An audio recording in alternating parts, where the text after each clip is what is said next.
Welcome to Logistics Business Conversations, the podcast exploring the ideas and insights shaping today's logistics industry.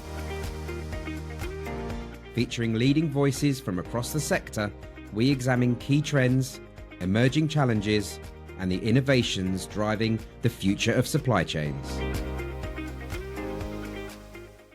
Hello, welcome once again to Logistics Business Conversations with me, Paul Hamblin. We're here to discuss the logistics industry and hopefully inform your decision making, help you get to make the most optimized processes, best operations. Today's theme is something we've discussed before on the podcast, but we make no apology for returning to it because it's such a big theme. And the subject is fulfillment, automated fulfillment. So the very heart of today's logistics. And the expertise today is coming, I'm delighted to say, from Ocado.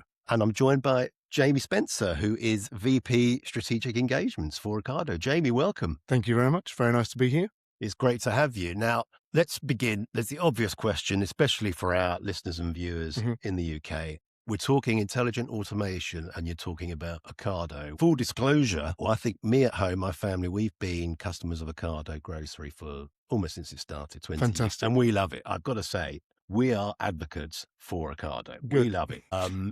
It's a brilliant customer service, everything. We're not here to talk about me. We're not here to talk about grocery. Jamie, tell us, how has Ocado become a fulfillment provider? Well, firstly, I think a lot of the engagement that I have in the marketplace, no matter where I'm at, the majority of the time people do ask us, isn't Ocado the grocery business? And of course we are. The heart of Ocado originated as a grocery retailer. However, we were always going to be an online-only grocery business, so otherwise known as grocery e-commerce. And with that goal, we understood that in grocery, it's very, very difficult to make money. If you think about the traditional bricks and mortar stores, they have opportunities of where they can bring in the right SKUs, they can serve their customers, the customer service is all there within the physical space. So when you move to online only, you run into the complexities of how do you continue to serve the market, but also how can you do it efficiently? How can you drive the right strategy? So Ocado's original goal was always to have automation at the heart of what we did for our logistics fulfillment for our customers. What we had to do is we brought in many different technologies from many of the suppliers that we still see and enjoy in this marketplace. However, we started to very quickly realize in order for us to be able to support our customers, but quite importantly, how we supported our e-commerce platform and the relationships that our customers had with Ocado.com, we started to feel the need to really optimize the technology that we had within our fulfillment centers. So over the years, we started to develop a lot of in-house experience when it comes to things like material flow, PLC logics, conveyor routing and technologies. And we started to take over the actual integration layer of all the automation we procured from many vendors over the years. That experience led us to drive a lot of efficiency. So some of our sites which still run, they are leveraging different technologies that were integrated by different suppliers, but Ocado became the heart. We became the main brain around driving those technologies. And it's that experience that really enabled us to start understanding automation. How do you select the right technologies? What's the right strategy? How do you support your ongoing fulfillment process? And really make sure that everything is about the consumer. The consumer is what Ocado.com is. You mentioned you've used us and you love us. I'm a big avid user of Ocado since I joined the business, and we needed to make sure that we can maintain that. So over the years, we've built that in-house experience, and eventually that led to us developing our own technologies, our own hardwares, and equally our own software suites that can drive fulfillment for grocery. So you're not the first to ask, but the Ocado.com is very much the heart of our organization that's led to us being a global leader in grocery fulfillment technology and now beyond. So what percentage of the business is fulfillment automation and technology, and what percentage is the grocery? It really depends on the focus. So our organization is split into several different organizational charts. So we have Ocado Retail, that is the business that are providing you your groceries, the freshest and most available groceries that you can have. We have Ocado Logistics. So that is the team that are actually working and operating all of our sites here in the UK. Then we have Ocado Technology. And Ocado Technology is the part of the business where we employ thousands of employees. They are responsible for developing new technology, exploring technologies outside of our own portfolio, and really making sure that we can deliver industry-leading technology to our partners around the world, because All of this technology is now available to retailers, and we've got some great partners who are already onboarded with that platform. And then we also have what we call sort of the commercial arms. So we divide that up into what was or is Ocado Smart Platform. So that is the grocery fulfillment engine, looking at e-commerce, fulfillment, final mile, and supply chain. And then we have Ocado Intelligent Automation, which is the sales team or the commercial team that is driving our efforts for non-grocery. So any vertical like fashion, pharmaceutical, FMCG.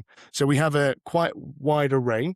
But at the heart of what we do, everything we typically build for our technology teams is to support the grocery side of our business. So everything we develop, Ocado uses first for its own use case. We try it, we battle hard on it, and then we can take it to the market. I see. Okay, so there's a distinction between the grocery side and this push Yes. towards other verticals in other sectors. Okay, so let's get on to your technology and fulfillment itself. And what we wanted to talk about today was flexibility, scalability, that the nature of fulfillment is changing. Why is flexibility so important to your customers? I think if you look back to maybe 3-5 years ago, a lot of organizations really knew what their channel types were. So if you think about an organization that is just delivering a store model, so they're buying technology to help with a distribution center that is managing how they replenish stores. Well, that is very predictable. It has a high amount of predictability. I need to be able to build automation that is able to deliver an amount of cases per hour, pallets per hour to support store replenishment.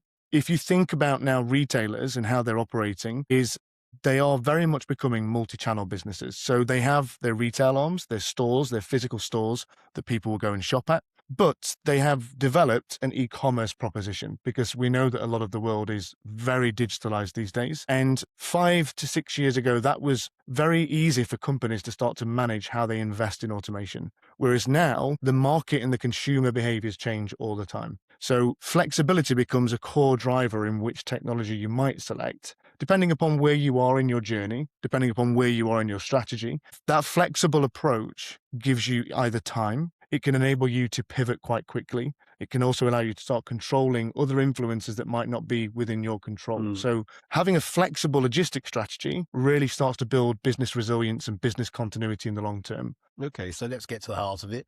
How does your technologies provide that flexibility? So we have quite a large suite of technology within Ocado. I mentioned before about the Ocado Smart Platform. That is a solution that we deliver to grocery retailers around the world. But if I focus more towards our AMR-based technologies. So if you think about the world of AMRs, there's quite a lot of them out there on the marketplace. Some of them are very well positioned to serve different customers. But one of the benefits you can get with AMR systems is, depending upon what you're trying to do and what your fulfillment strategy is, you can start to think about solving a particular problem as opposed to the whole problem. So some organizations may have a challenge when it comes to things like how they just manage their returns logistics. They may have a problem on how they support their picking processes or how they do their pack out. And if you focus on a fixed investment in automation, that investment can be quite large. It's also quite hard to manage things like utilization over time. So by having something that is flexible, like an AMR solution, so we have a large suite of AMRs that we can deploy for customers. We can focus on a particular problem for there and now. We can give you a solution maybe within 10 to 12 weeks that gets you away from your pain point. But that can also enable you to have a lot more time to think about what happens next in your process. So you might start off with a small fleet of AMR solutions, focusing on solving the immediate problem. And then over time, you can begin to do things like add to that fleet. It also allows you to maybe start collating some data from within your operation. So if you can imagine a business that is going from pen and paper, or maybe even a semi-automated warehouse management solution that is working on optimizing route flows, they might make a decision to go into fixed automation too soon because they're doing it from a pain point of today. They're not giving themselves enough time to start thinking about that investment and how to really make sure it's a sensible one. So our fleet of AMRs, when we deployed them, they start to enable us to do things like system-directed picking strategies. We can work on things like how you manage your pack-out process. But I think quite importantly, it enables you to start collating more accurate data to inform how you move forward with bigger investments into automation. Yeah, I want to come back to data and the importance of that. it's a real banana skin, isn't it, for a potential customer that they plan automation, and as you said, they could plan for fixed automation, and it might be the wrong decision. What questions should they be asking themselves, or perhaps how do you help them ask the question correctly? I think something that's quite important is timing. Timing really becomes a big part of all decisions that we see companies make. So again, if we go back to an organization that is thinking about a problem that they have today, it may be something outside of their control. It might have been, if you think about fashion or beauty, cosmetics, you may have an influencer that has drove a surge in demand for your operation, and your operation is unable to meet that demand. So companies can very quickly start to think about fixed automation solutions. They see this challenge, they think they've met their ceiling height of their operation, and therefore they'll make a decision and procure automation. And we've all seen it. We've all been to sites, we've all observed operations that they have systems that are heavily underutilized. And it's because the timing of the decision was wrong. So if we start to think about an AMR deployment, so a customer brings to us a problem and we recognize what's driven that need. Firstly, why is it important to solve it? Is it because they don't have the right amount of labor or the skilled labor? Is it the cost to do fulfillment is too high? There might be several reasons as to why the timing decision is actually being driven, because behind that, they're feeling lots of pain in their organization. So if we can ask them just to pause for a short period and educate us, or allow us to work with them to educate them on what is really causing that pain, it gives us the option then to look at solutions that might solve that in the immediacy and buy them more time. If we can give them 12, 18 months worth of runway and start to collate more accurate data, start to understand what drove the surge in demand, start to understand what might be causing labor shortages for them, that bit of time can be a critical piece to making a good investment in fixed automation, or recognizing it isn't the right solution for you in the long term anyway. And of course, you mentioned data earlier. Let's come back to that. We've seen huge advances in data, AI driven. We all know about that. What difference does that make to customers and decision making? I think if we make decisions based upon, again, something that might be unpredicted, and that drives the decision to make investments in an organization, it really becomes a challenge in the long term. The more data you can collate over longer periods of time enables you to start running a much more accurate conceptualization phase. For example, within Ocado, one of the key things that we do is we've built a huge digital twin capability. So all of our operations, wherever we deploy them in the UK for Ocado.com, or for any of our retail customers that are looking to onboard our platform, we have the opportunity to be able to collate all of their data from maybe the last 12 months. We can build in things like predictability, growth forecasts, the growing demand in consumer by the radius of that site, and we can model all of that inside of a digital twin. And that helps inform what the solution should look like that is going to drive your fulfillment strategy. We have lots of clients. You think about retailers who perhaps have store fulfillment solutions, and they're picking lots of their e-commerce demand from a physical store. They might perceive that the next step is to move to automation, but actually, if you can put in the right technology that can use your store and actually drive more throughput from that fulfillment engine, well, then that's the right solution for you. But if you can then use that as an opportunity to collate the data to inform maybe where you should put things like store-based automation, or a micro fulfillment center, or even a local fulfillment center, and that begins to drive your strategy of where to deploy the automation to make sure it's well utilized, that importance, it really drives, I believe, the success of where a site is located, what automation we size to, or even what automation we might put into a customer's logistics operations. I mean, we're coming back to grocery now. Mhm. How does Ocado's unique position, as also being a grocer as well as a provider of automation, how does that inform your decision making and how you create products? I think if you look at grocery, depending upon where you are as your geography, there are different challenges to solve. So if we think primarily here in the UK, and maybe even sometimes in some of the European markets, you see a change in consumer behavior. So our fulfillment centers in the UK drive online only. So that is delivery to a customer's house. It's quite large basket sizes.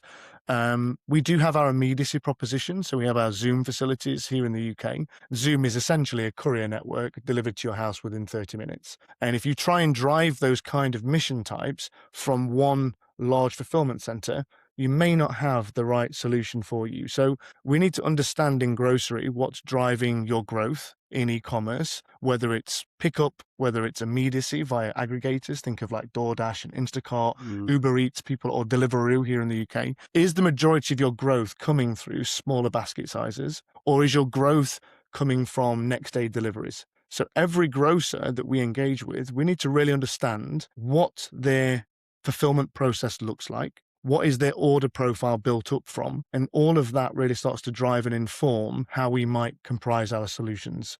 As I mentioned before, we can do things like in-store fulfillments, that's using your existing real estate. We can develop and build dark stores for you, so that might be a manual fulfillment center or a automated or semi-automated fulfillment center using our AMR technology in Chuck and Porter. Or we can actually start to build our modular solutions at the back of store. So using your existing real estate, but actually lifting that ceiling height up. But it's really important we understand, are you doing immediacy? Are you doing same day delivery? Are you doing click and collect? Or do you have planned delivery for next day? And all of that informs how we do grocery fulfillment. Right. And of course, just specifically around the Ocado business, you do have exclusivity arrangements with certain retailers. How's that affecting how you go forward? Because I think some of those are coming to an end or they're being remodeled. Yeah, so we do have some fantastic partners around the world.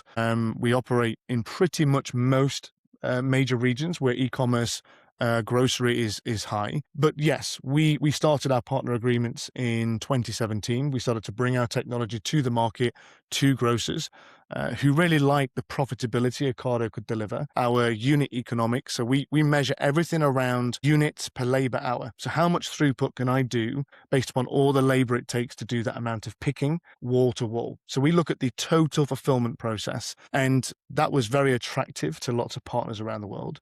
Now, some of those agreements have, to your point, either ended or ending. And that brings a fantastic opportunity for us, really it does. I've spent a lot of time in recent months traveling all across the UK, Europe, North America, the Middle East, really engaging both with grocers and non-grocers. But I think the thing that really is important that I'm seeing is a lot of people weren't quite familiar with the entirety of Ocado's capabilities and how we can support them no matter where they are in their fulfillment strategy, specifically towards the grocery side. Now, if I look at the non-grocery market, we have over 120 active customers using our AMR platform, which is all driven. That's worldwide. That's worldwide, yes. We have quite a big North American penetration in our AMR solutions. We have some fantastic partners here in the UK, across Europe, who have used our platform for a very long time. And we just actually launched Ocado IQ. And that is the platform that system orchestrates both our Chuck and our Porter. It's very heavily AI based, so it's going to look at all of your data. It's going to look at your site material flows, process flows. But I think the key thing there is when we've been engaging with people, they start to change their mindset on who Ocado is and what Ocado can do for them. And going back to your first question, it removes that, well, you're really not just a grocery business. But again, I imagine that must be quite an obstacle, but that must be quite an issue to get over, that people see you as grocery specialists. I think it depends on how you enter the conversation with the customer. If you think about, if people believed we just did grocery solutions or grocery automation, I think that might be a challenge because you could say we only do grocery. However, e-grocery is one of the hardest verticals to really deliver highly efficient, highly flexible solutions for. But more importantly, we use the technology. So we aren't just providing technology to grocers, we are using it every single day. So our core competency comes as an operator of technology. How do we operate solutions to really drive as much efficiency as we can?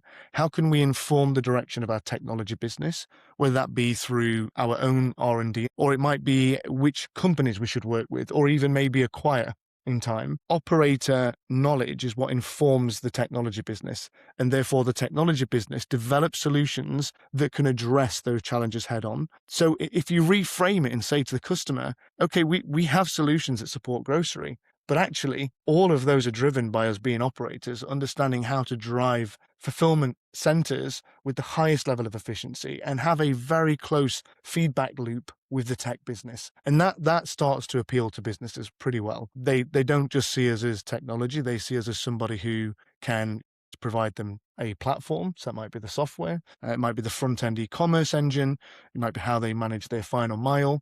But more importantly, we can help them use the system correctly. We can build out what is the best operating practice for you to see success, not 12, 18 months after go live, but on day one. How can we educate your teams? How can we bring your business on board with adopting to new technology in your operation? And that, I think, has huge mass appeal to the market once they realize that. You mentioned Porter and Chuck. Those are AMR products, are they? Or are they specific non-grocery? Are they for the new verticals you're moving into? So Chuck and Porter, they came through an acquisition that we made. So we bought a business called Six River Systems. Most decisions, if not all decisions that Ocado makes in terms of where we want to make investment is how can we drive more efficiency to our partners around the world? I mentioned we have 13 global partners in grocery. So when we think about an acquisition of a company, it's really how does that fit into the wider portfolio of Ocado? And we looked at several AMR businesses who could really support and complement the existing portfolio, and we acquired Six Rivers. We've now formed that as what we call our AMRs, so Ocado's Mobile Robotics, and that is a platform that is looking at what we may have considered non-totable goods, but actually we've quickly realized that Six Rivers had a fantastic customer base and widely spread out across verticals.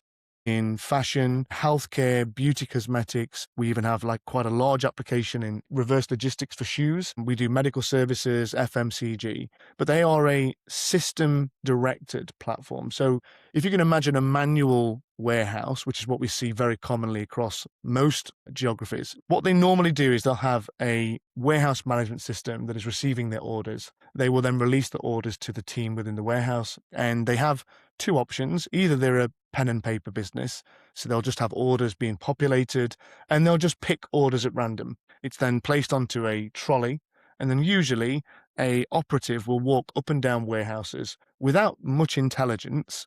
They will have just picked orders at random. Familiar picture you're painting. That's exactly it. Now, then you can move one step further, which might be they're still a manually operated business, still doing cart picking, but they'll have a orchestration layer above that. So a WMS will have the capability of grouping orders together, so it will batch them based upon the best pick route that it can do. Usually, it's a sweeping motion. They will snake up and down the warehouse, they'll do lots of walking.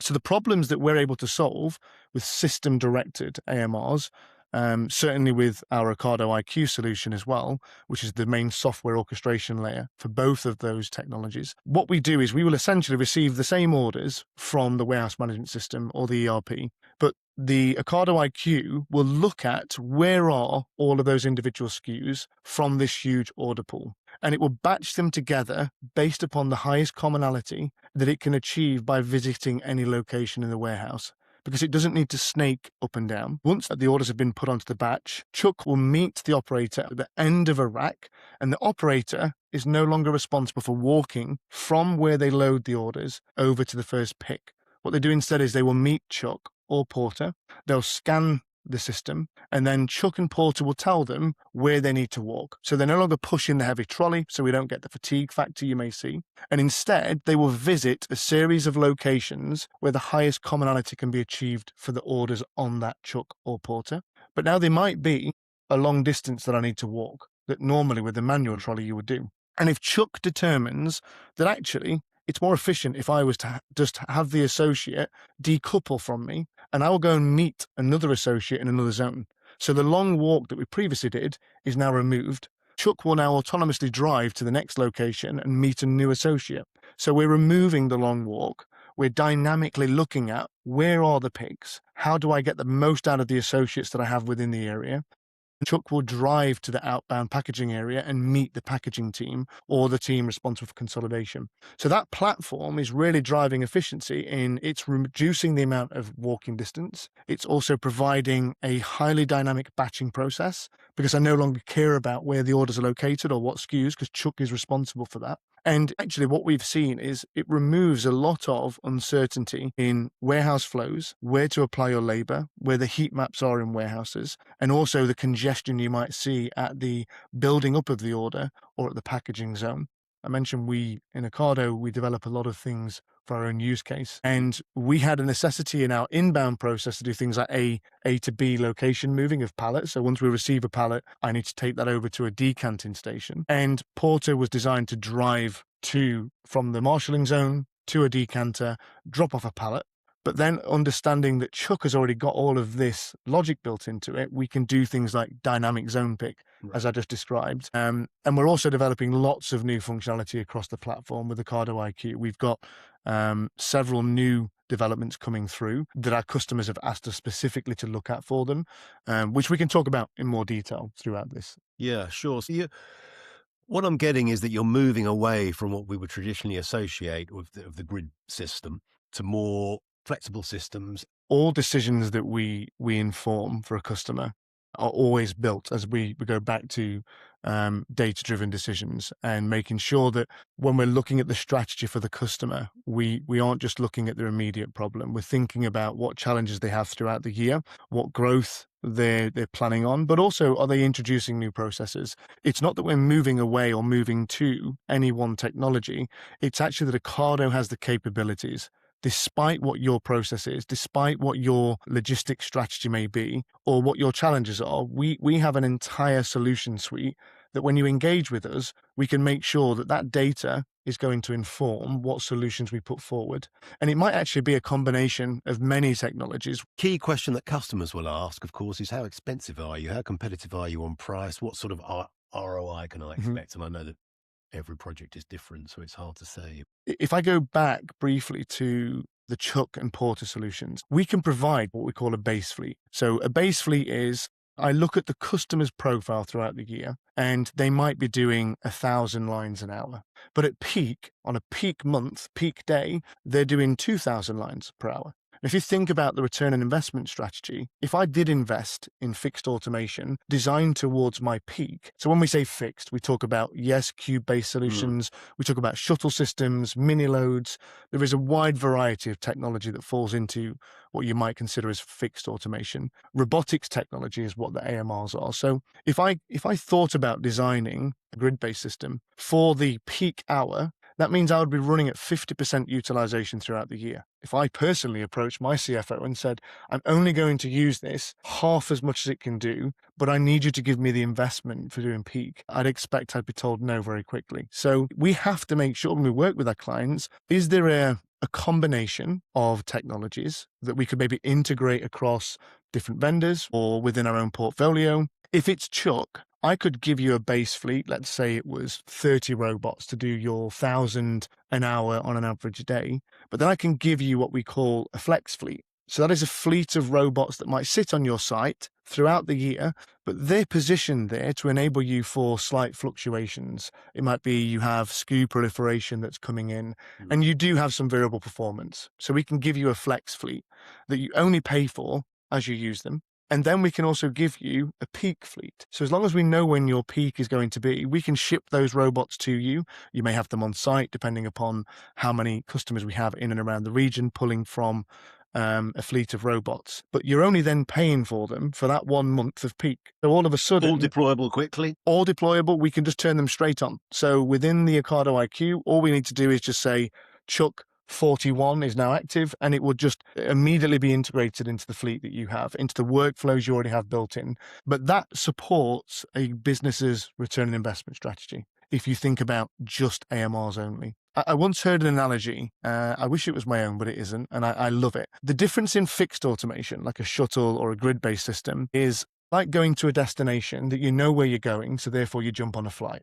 It's going to take off and it's going to land, and there's very, very little variation inside of it. If you was to go to the same location in a car with your family, you have an awful lot of variability now built into it. Is there something the wife wants to see or your husband wants to see? Have the children got a need to go to the toilet? All of a sudden, there are lots of things that can make your direction deviate.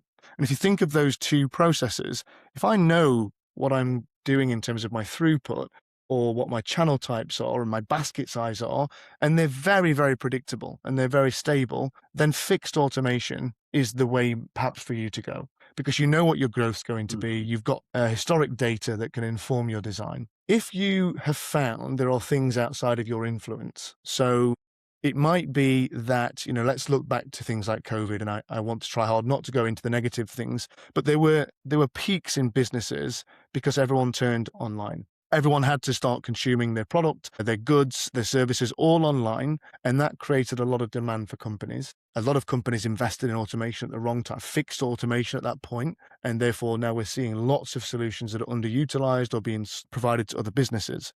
If you're a heavily e-com business driven by digital marketing and you've got a really big influencer business, we've been working with a supplements business who are very, very influenced by the influencer market. Their growth and their surges in performance is very much outside of their control. So if you're that kind of business, actually having things like flexible automation in AMR systems, whether it's Ocado's or other people's, is probably the right direction for you to go.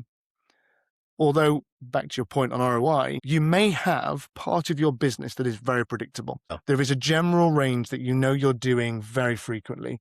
If you're doing store replenishment with e-commerce and you've got a range that is very stable, you might want to put automation in that you consider fixed in shuttles or grid or mini loads. But if you find there is also a range in your year, so things like Black Friday and Cyber Monday are going to have an impact on your business, what you could do is you could look at what is the predictable forecasting within your business? Do I know which new Halo products I'm going to release? And I can speak with my commercial teams, with my supply chain teams, and start to understand what growth or impact they'll have on what my baseline for my automation is. And can I build a flexible strategy with AMRs, with maybe zone picking, with flow rack picking, using things like AMRs to complement my automation? So then you don't oversize the base fleet of your automation stack, and you have the flexibility that sits outside but works and complements one another. And this is something that we've engaged with. Certainly, if you think about fashion, you think about beauty. We've had a lot of businesses we're engaging with where we're trying to support them with, don't overinvest in your known throughputs. Let's get that right. Let's get the utilization strong. And let's look at what we can do outside of that could provide you the flexibility you need to still be a flexible and agile business. Good time to ask you then. You're talking really well about what present challenges are and what customers need, how customers need to react to scenarios. What do you see coming down the track? If you were to look at 1 year, 5 years, 10 years, what do you think we might be talking about? What's next in logistics? We're asking the experts. In our Crystal Ball segment, industry leaders share their predictions for the future. I think for the future, businesses probably recognize supply chains can't be as predictable as they once were. We've seen an awful lot of disruption. We see geopolitical things getting involved. Organizations are really struggling with that, and therefore they're having to diversify where their goods are brought in or manufactured, and therefore they need to make sure that they have the supply chain knowledge within their business with their suppliers to get it as predictable as possible. We certainly in Ocado, we have a huge amount of AI in terms of our supply chain and how we leverage AI that we've built in-house to really understand how the supply chain will develop and change over time and making sure we have got diversity. But I think the big thing that we're seeing a lot of in the market is people want to get closer, businesses want to get close to their customer.